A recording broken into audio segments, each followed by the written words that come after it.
दोस्तों, अगर आप इस कहानी को अंत तक ध्यान से सुनेंगे तो आपको इस कहानी से बहुत कुछ सीखने को मिलेगा। यानी आपके खुश रहने का मूल मंत्र क्या है, तुम्हें यह पता चल जाएगा।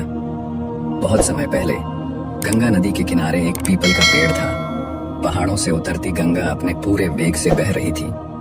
अचानक पेड़ से दो पत्तियां नदी में गिर गईं। एक पत्ता एक कोण पर गिरा और एक पत्ता सीधा गिरा।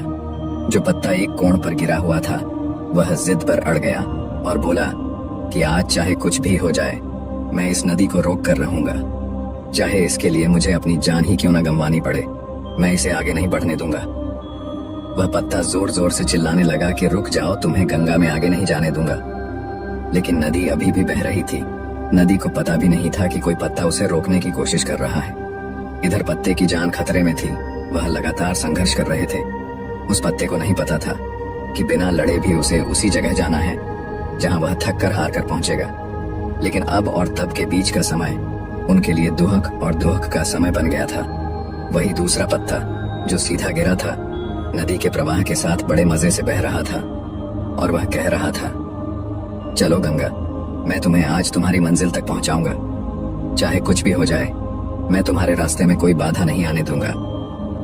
नदी को इस पत्ते के बारे में कुछ भी पता नहीं था। वह अपनी लय में सागर की ओर बह रही थी।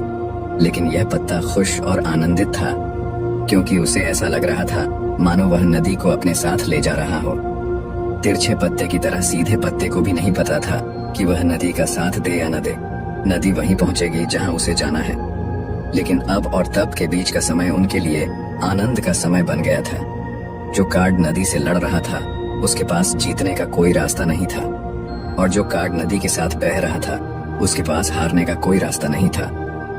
दोस्तों, यह कहानी हमें सिखाती है कि जिस दिन हम लड़ना बंद कर देते हैं उसी दिन हम जीना शुरू कर देते हैं। अब लड़ना छोड़ने का मतलब यह नहीं है कि आप सपने देखना बंद कर दें या उस पर काम करना बंद कर दें, बल्कि लड़ना छोड़ने का मतलब है कि आपको उन चीजों को बदलने की कोशिश नहीं करनी चाहिए जो आपके नियंत्रण में नहीं है।